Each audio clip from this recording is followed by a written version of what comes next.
day, my Savior. Sir Rafi.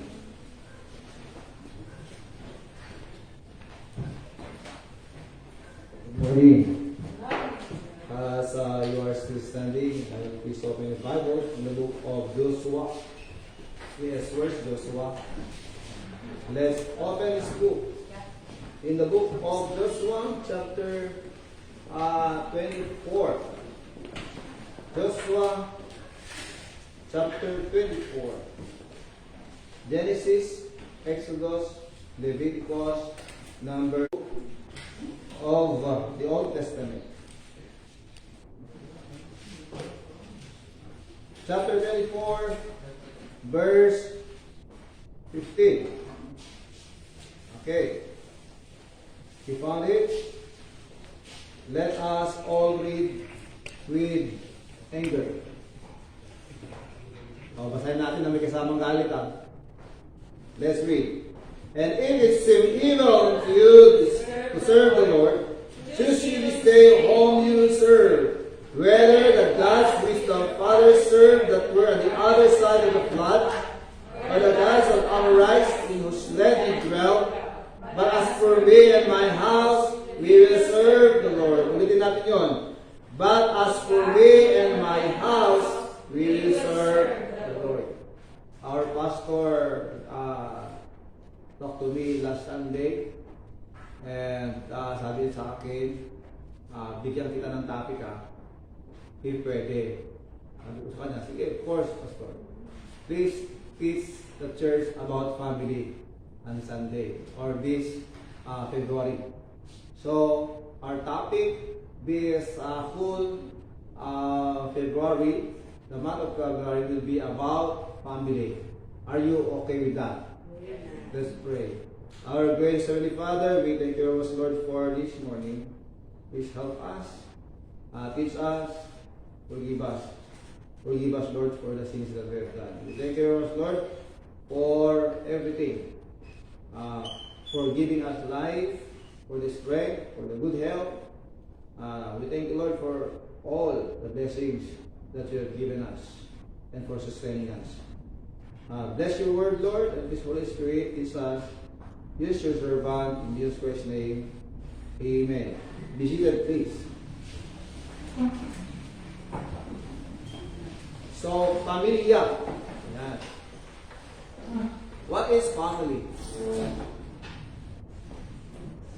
If I will going to ask you, Mariel, ang nati pamilya. Kansa ka malasan ko among gatasin ko lang. Ang nati pamilya. Ti pamilya kat anak. Bukbuklod iti papa, mama, iti anak. Anak. Ang mga may na, papang na, kaping mabuting ka kuma. Doon ni Mestram pa, ang upayan ano, sumbatang pay. Amen. Nakapay mabuting king Mestra. Okay, that is family. Since family, iti pagsasalitaan tayo at nangabigat. Mamatinak yan pa-check na dito may isa karigatan ng isuro. Dito iti may isa nga karigatan ng isuro, iti kongregasyon, ang lalalo kapag iti nabayagan nga membro iti kapilya. Paulit-ulit ka kunada nga dito ay makapasuya na pagsasalitaan at paulit-ulit. Kamuyo, iti maysang anak iti Diyos nga hayat nga itag progreso, iti panagbiag na iti spiritualan, dito iti pag-aayat na nga linggun. Ngamin tandaan tayo na magiging tayo amin iti pamilya.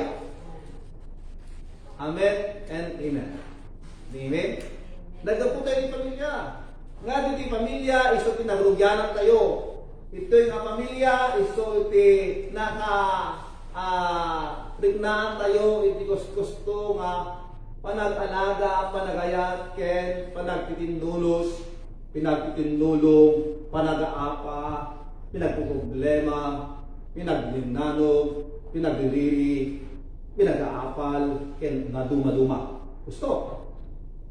Gusto ka rin? Kat data ito pagsasaritaan ngamin daytoy iti importante nga masapol nga mawatan tayo ken malawlawagan tayo kadagiti responsibilidad tayo as parte iti pamilya. Tanak diskurso may isang naman. Isang panagkakampanyan. Anyway, kita tayo nakabsa. Iti sursuro iti Colossians chapter 3 verses 18 ang hinggan ti 21. Kadagiti kadwa tayo iti online, iti Facebook, limbag na di ka tayo amin. If somebody is watching here and cannot understand Ilocano, please comment down below so that I will try my best to speak Tagalog. But if it's okay to you, then it's my gladness na sa agsao iti Ilocano. Anyway, kitaan tayo. Itimbagan iti Colossians chapter 3 verses 18 to 21. Nasarakan yun? At ay jaye. Okay, kuna na. Wives, submit yourselves unto your own husbands as it is fit in the Lord.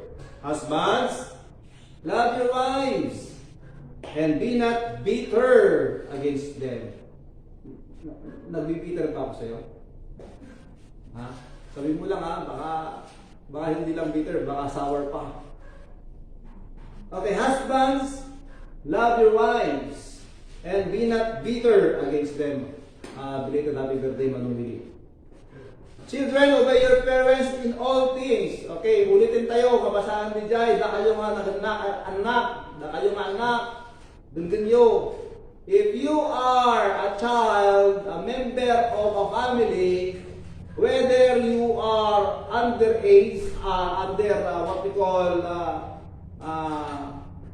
menor de edad, minor, or you are already grown up, and you can say datayo makunkunan nga independent, hindi pa nagbiyak, kailan mo yung kakabsat, ito'y Pilipinas, hantay unay nga yung unong data. Hindi lang Amerika ti kasta. Ngano 18 ka, makamukan nga mang pabiyag, mangiturong, hindi pa nagbiag, hindi kayo kayat mo. Ngayon dito yung Pilipinas, as long as you are in the family, or you are still inside the house where you grow up, or grew up, where you grow, you are still under the authority of your parents. We Filipinos, that's why naalipintas di panagbalin niya Pilipino. Ano kung masulutan tayo, iti Amerika, mapi kagawin ito yung mga pagbiyago yung pangmamay. Ano pala kung bro dito nga pakahanda ka, so si kapay nga padagsan, kung nakukuma. Ngayon saan? Pilipino tayo. Amen? Ipagyaman natin kita po Diyos. Ngayon, hanya ka po, nga kasto, iti makikita tayo, iti laod nga parte tinubong, iti west ka po na tayo. Kada tayo ilaban tayo nutin. Dakilakon, dakayakon, dakutakon, maramit ko tayo kayat ko. Antak mang gabi ang utan pang asyo. Ako nagmayat sa sarita dito, ay masak natin makanod nga talaga, ito may isang anak ko. May baga ni mati ka nakita. Anak nagpasulat, yung kaya malasan ko, at nagkurana. Apay nga kasto yung anak. Mataki na klakiti. Alright, so, kita tayo. Verse 20, Colossians chapter 3, verse 20. Anak ko na. Children, obey your parents in all things. Ulitin niyo man yung people. Ulitin niyo man na kayo mga singles. Okay, I'm talking about the singles. Kaya ulitin man anti-lagring. Okay, verse 20 ko na. Children, na kayo man, basaan nyo, piksaan nyo man, na kayo ang people. Ready, go!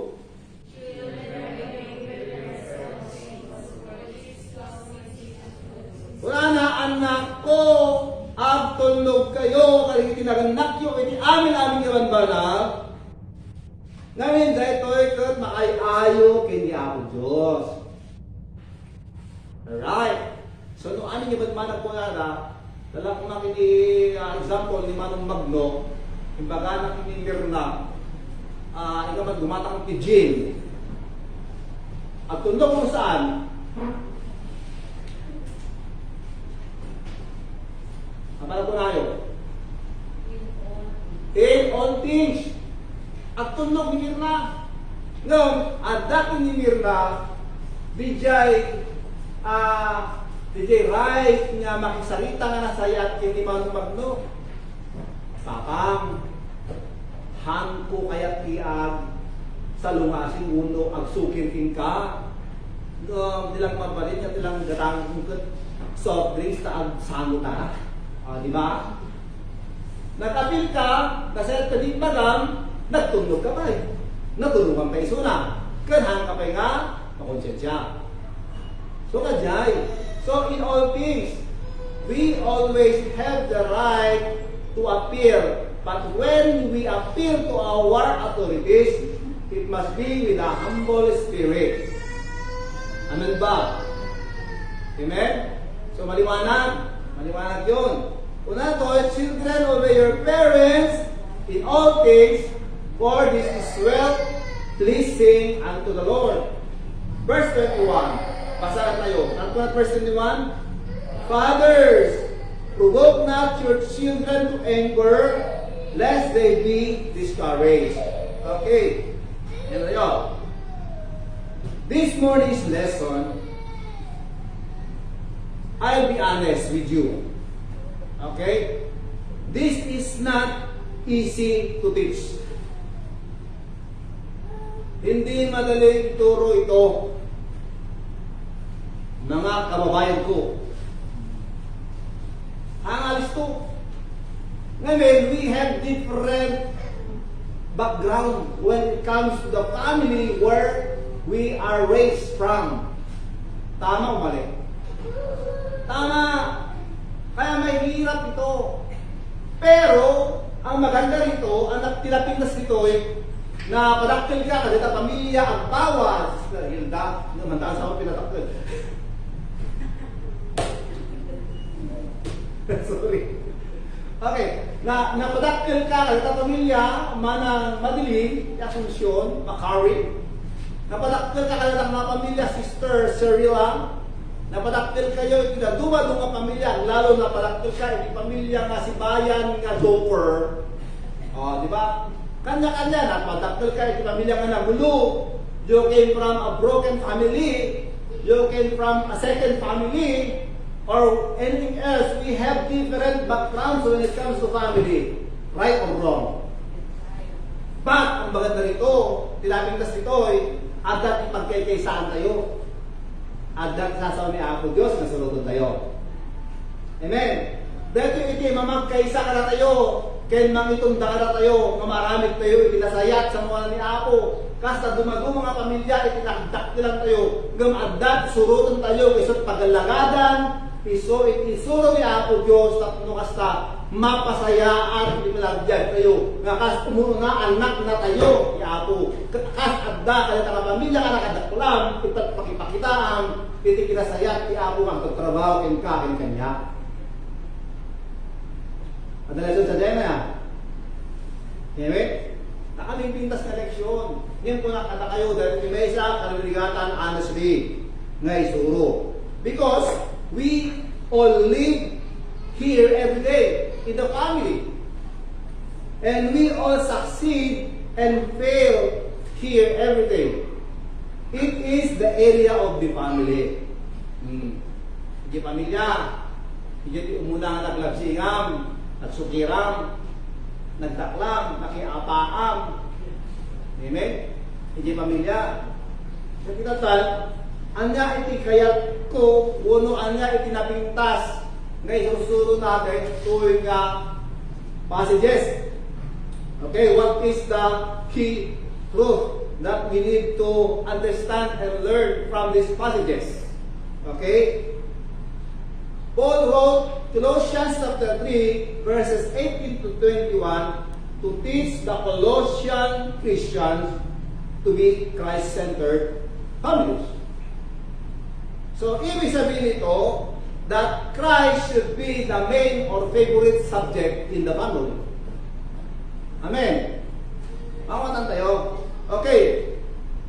Kaya ito nga, tayo imutagtakan, kaya ito nga, tayo maadali nga sayaat, nga iti kami pintasan nga parte, iti may sa nga pamilya, kat do ti pamilya, kat agbalin nga lain Christian one mundo, ti sentro, iti pamilya, kat awan sa bali, nudini, Apo Diyos. Okay? Kaya ni Apo Diyos na tunggal may sa katayo, iso natin main subject, not only that, our favorite subject. Kati mo nagdumay, baka yung estudyante, kasi tatin mo nagdumay. At dati, main subject you, major subjects, but still you have this what we call your favorite subjects. And my favorite subject is recess. Takala kayo. Ngayon, hindi pamilya, di kaya ni Apo Diyos, iso na main subject, iso na ba iti favorite subject. Lagi tinawanan tayo. So that is the thought of these verses that we just have just read. Okay. So kita tayo, tutulong tayo. Yes, we need to focus on our family with the mind of glorifying Him in our family. All the members of the family should acknowledge the Lord as the center of their lives. So, in order for us to have a Christ-centered family, it should be started in each every individual member of the family. Nagkikinawakan tayo? So, sika nga may isang anak, masapon na mo, nga iti pinagbiag mo, data ka magbuutang nga pinagbiag, ni Apo di sentro, data ka biag mo. Kastamat kanya, akas may isang ama, masapon nga inakmat, ipaay, data nga kapanpanunutan kintarigagay, nga di amin yung kubraot, amin nga inak mamplanon pinagbiag ko. It should be always attached and connected with the Lord Jesus Christ, nga isunat yung may sentro, yung may daydayaw, ay tatamani ko. Kasamot king ka, may isang anak. Kasamot king ka, may isang anak. Kaya kumait, ikayat na nga sa world. Kat narod, ikayat na nga sa world ni Lord Detoy, in every step and plans of its member, they make sure that God is pleased. And Gentes, so ibig sabihin nito, amin tayo, amin nga plan mo tayo, panagbiag tayo, plano tayo, pamilya tayo, nagpintas, sasamo kayo. Tapos, kunak kalitiga, anak ko, mangki, anak ti panagpunang, dati ka di pinagbasa, makas may isang economist, anak ti kasalang target mo. Dati ka di, mas basa ka di, nakulukas sa, iti panpatulog ko after 10 years, at dandun di balay mo katakkel, at ang tunti, di doktor na balay mo, at swimming pool na, kastoy, makalatang ka ti Honda Civic, or whatever. Dito ka din iti plano, dito pa nagbiag mo, mga bas-basa ka ta. Tandaan ang anak ko, kita na kami mayat, dati nga pinagbalin mo, ekonomista, nga dahil ka panunuton, nga bayad iti panagyan mo, kada ng eskwela, ito di Apo Diyos, nga libre nga pagpaspasaam, nga datang daklan nga pribilehiyo, at dati gapunan mo apay, at eskwela, malasan ko. Dahil takot makagapo nga sikat anak ni Apo, kaya't naman nga i-share mo, datang mo nga pinakisalakan mo, kada iti classmates mo, hala nga mabalik nga textmate na tao, ano, dito FB, group chat nga, nasa asriti kadaywan o ubrang tao nga dahil ko o sa dalang na tutukas ta, they will feel that they are accepted and they are in. So ako mga kajay, masabot natin may isang pamilya,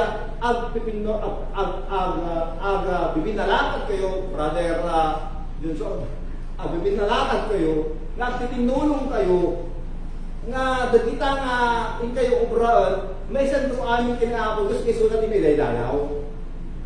Kadi ko nga, kadi mo kaya tayo ama, nagtatrabaho, nga masapol nga nagtatrabaho yo, data pa nag-obrayo, wala nagtatrabaho yo, Masapon mat nga, balin ka nga, may isang nga saksi, iti apo, kada talugan nga pagpatawakawam. Kasamot, nga, dagiti yung obraon, nilang apo Diyos na tamot, iti taklin tayo. Kaya isukan ka namin, iti pagdadawanan tayo. Nga, di pa nabiyag tayo, ang balin ko mga makayayo, that is the key. Makayayo. Kaya apo Diyos. So, ano yan ang ramido nga sa ama, kasama sa anak, kasama sa ina, kasama kay ayaw, kinaako doon. So that means, hanga pusto, DJ focus, di pa nag-vlog mo. Lagi kinawatan tayo, mawatang Carmen. So, kita nyo. Kita nyo.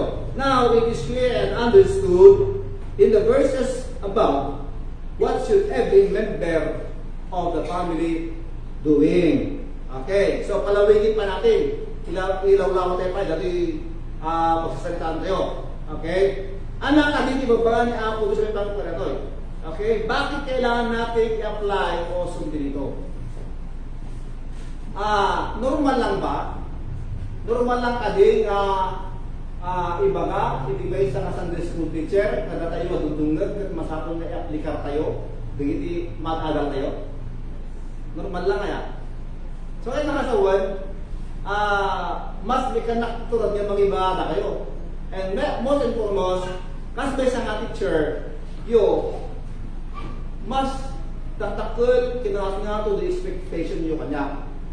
So, nakamadbalimot susunod kayo tapos sa kumautubrahan. And that is what we call a hipo. Okay? Kung palit tayo na hipopotamos, nukang dyan, hypocrite. So that is not good. So, DJ, di ba siya katalis ka na as your teacher? That's why, kaya malaki na ako yung CMCD. Apay. Every day, I need to study. And that helps me na makaiwas ka rin nilulubungan ng panunod. Lumampay at dalagtag ng mga panunod, di lalong hatay na may kahampo may dating suga. Ngayon, kasapulat, I took this as a responsibility to teach. And as a teacher, kasapulan at balina nga nagpintas ng emplo. Hantay nga perfecto nga tao, but at least God can use us. Amen? Kadya yung siya. So, kita nyo. Kasapulan nga road nga tayo i-apply. That is the best part of the lesson, every lesson. Application. Gusto ba, babe? Mana?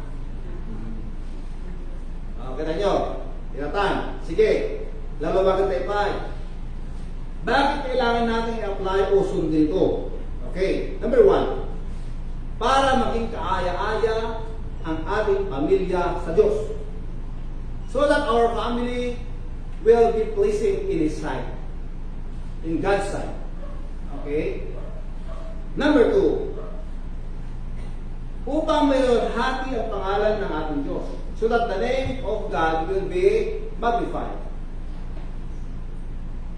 We should apply every lesson of our Sunday school in order for the name of God to be magnified. Number 3, dahil gusto ng Panginoon na maging halimbawa tayo sa iba. Because it is the will of God for us to be an example to others. When I say example about godliness, it should be always right. Okay? We must do what's right. It is not because it feels good, then do it. No. It must be like this. When it is right, do it. Dahil kung yung ating feeling ang mga ibabaw, okay lang to. Okay lang kasi nagbalinakot na natulin ka, sister, I love you. Ako rin kayo, mapintasok man ito ng iba. So, lumog kayo yung people. At ang amin, nakapipintas nga sa Saudi, kilala ka ng babayang tuwa, tumak, last ko. Among oray, amok nga haantay nga panawon, nga court nakin ka, uno agari nakin ka. Yung ano po at ibagbagi, sister, kaya-ayatin ka mo. Hangka di ayat na mabaling nga ilaban talat yung ayat-ayat ta. Ako kung namot ni balasa, ako nakadintelment talaga mo ni paglaban na kasuda. Uy, datalatahan tanto sa sinsina. Promise, cross my heart. As God is my witness, I will give you all my love. Ako nagpila sa salita kita. Ako kulay ko ito na, nakamembayat feeling. Yun, datanton, timang itundang, nakaya, rebelde, iti pamilyayo. Namin, kasi mabuyo kamsat, kas adda tayo, iti unag, iti pamilya, masapol nga, pasakot tayo, iti pamilya, tayo, iti hapon, siya na kayo. Tapos, hakaya maiwawa, ay ayatan na kayo, nako. Nakamagmadin, hindi ka dyan kasama. Kaputi, ayat, iba, bakang, ayat, dataw nulas. Nagkakaunawaan ba tayo? And because of that, hindi tayo nagiging magandang halimbawa sa iba. And God is not pleased. And His name will not be magnified. And that means there is something wrong in us. And we need to repent. Amen? Maliwanag? Okay. So, tuloy tayo. Ituloy tayo. Kasunod yung oras? Ano ka oras eh? Sige, tuloy tayo. Ituloy tayo. Titus 2:7. Titus 2:7-8. Tignan nyo. In all things, showing thyself a pattern of, nakita yun? Titus 2:7. In all things showing thyself a pattern of, when we say pattern, what is the meaning of that? Pattern. A sewer needs a pattern in order for her to create good dress or good apparel. Tama? Tama. So a pattern is very important. So when we say it's a pattern, this will be your guide. When you will become a pattern to others, you will be a guide. Amen. You will be a guide. So ito na yun. So a pattern of, guide of good works. When you do something that there's disobedience in it, is that good work? If you are doing something you feel good in it, and there's rebellion on that part, is that good work? So we need to be a pattern and a guide of good works. Nagkakaroon naman ba tayo? Okay, patuloy natin. Baga itong topic ko. That's why I told you, this is one of the hardest lesson na ituturo ng isang teacher. In doctrine showing uncorruptness. Walang corruption, gravity, sincerity, sound speech that cannot be condemned. That he that is all the contrary part may be ashamed. Okay? Having no evil thing to say unto you. So, ibig sabihin nun, if you are a good pattern to others, walang masasabi ang iba sa iyo na mali. Amen? Ang hirap nun. What an high expectation. Ang hirap nun ha. Nagtuturo ako sa inyo. Tapos nakikita ninyo ako sa labas. Naglalaro ako ng, tumatayo ako ng wedding. What do you think? What do you think you will tell me? Diba? Pag ako, nagtuturo sa inyo sa harapan nyo. Tapos makita nyo ako sa labas, nakita nyo, pumasok ako dun sa District 1. What do you think? What you will tell me? Is there something that you can see me that is not good? That you can see in me? That is not good? So ito yung sinasabi nito eh. That we will be a pattern of good works, having no evil thing to say unto you. So, let's expect that. I need to accept that as part of my responsibility. As your teacher, I should be a pattern of good works to you. That I will not be a bad example to you. to you, to all of you. No naman, hirap no? Ba't ako magtuturo sa inyo? Kung ayaw kong gawin ang gusto ng Diyos. Lahat tayo nagkakamali, lahat tayo may kalukuhan, pero huwag natin abusuhin yon. We should have that heart that is always ready to repent every time that we know that what we are doing is not good. Humility. Amen? Amen? May lesson na doon? Meron na. Proverbs 3, 5, and 6. Trust in the Lord with all thine heart and lean not unto thine own understanding. We have different reasonings. Gusto ma'am? Anda ka magpukudan tayo ng prinsipyo, tibiyag. Di magkikisa tayo, prinsipyo kung magkaso niya ako. Dati ko ba't nangitunda o may suro para tayo. Ang ni Punto Pilato, unuhaan nga ni Shakespeare. Ang ni Florante at Laura. Sino pa yung pintas nga love story? Romeo and Juliet! Ang mag-isip yung inspirasyon dito nga. The Bible. Amen? Okay. So, lean and not unto thy own understanding in all thy ways. Sa lahat ng nilalakaran mo, acknowledge Him and He shall direct thy paths. Ang oras na.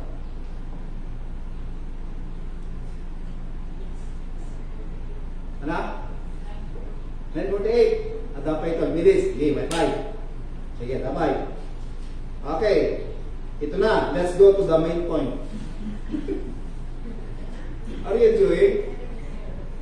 I'm enjoying here. I don't know about you. What is your feeling right now? Are you all right? No, some of you are left.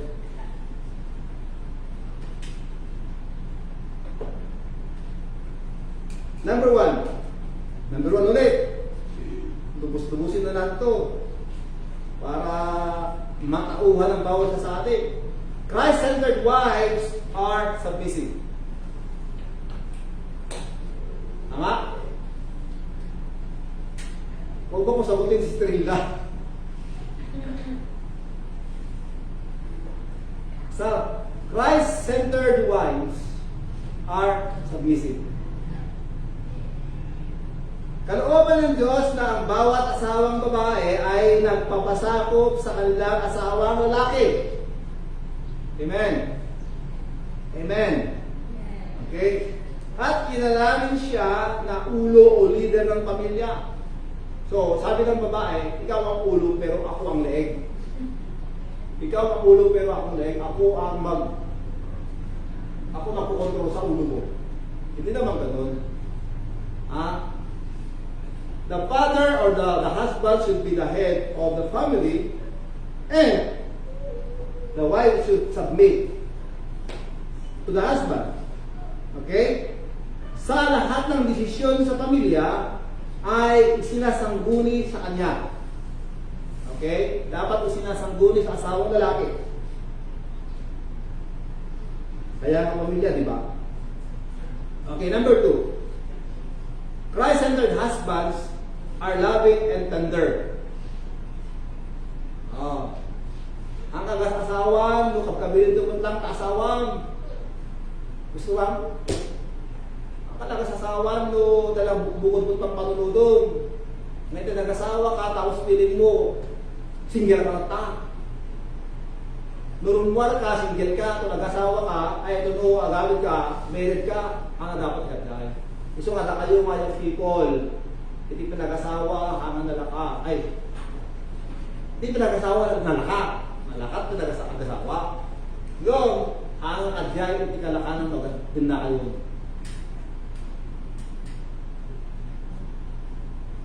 Hanga, babaklata ka na kayo dito. Haan nga, umiso dito, promises siya ka nga, binakat na lalo pa kayo.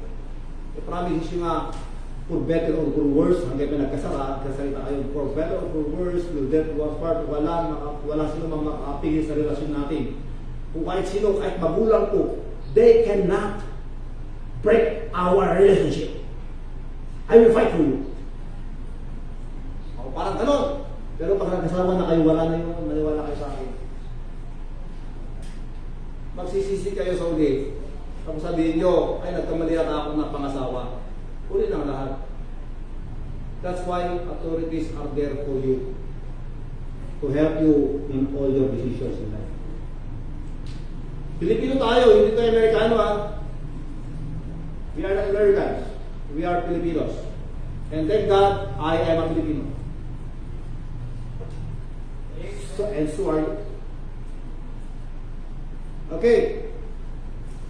So, ito na. Husbands, love your wives and be not bitter against them. Tekulakon. Ang mga babae ay mga babasagin. Babasagin. We should treat our wives as fragile or fragile because they are a weaker vessel according to the Bible. Tama? So, ingatan natin ang ating mga asawa. Kapitan Ruben.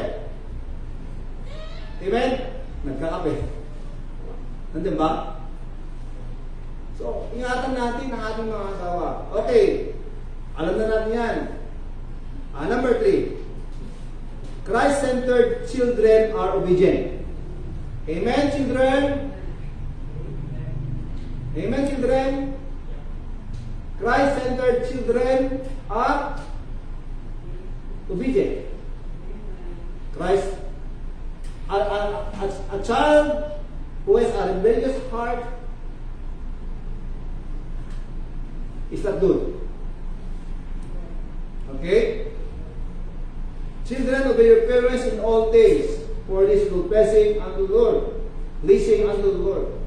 Sa mga anak naman, bilang mga sumusunod sa Panginoon, kailangan igalang ang mga magulang sa pamamagitan ng pagpapasakop sa kanila at ang bunga nito ay ang pagiging masunurin sa kanila. Our motive in doing it is to glorify God in your life. Amen? At ito, last tapos na tayo. Christ-centered fathers are encouragers. Encouragers. Then ang sabi ng Biblia, fathers, provoke not your children to anger. Provoke not your children to wrath, lest they be discouraged. So as fathers, we should be a motivator to our children in their life. Hindi yung tayo mismo, mga ama, ang magdidiin at magdadown sa ating mga anak. Are you in favor with that, mga young people? Dapat ganun. Hindi yung mga father ang magdadown sa ating, because a father should encourage children. So ito ay mensahe para sa ating mga ama. Let us act that way and encourage us. Okay? God should be the center of every family. God established the family first before the church and the government. Meaning, the success and productivity of the church and government relies, of course, on God, but He uses families to establish and strengthen them. So, let us make sure that God is the center of our family. Okay, Joshua 1:8. As for me and my house, we will serve the Lord. Let's pray.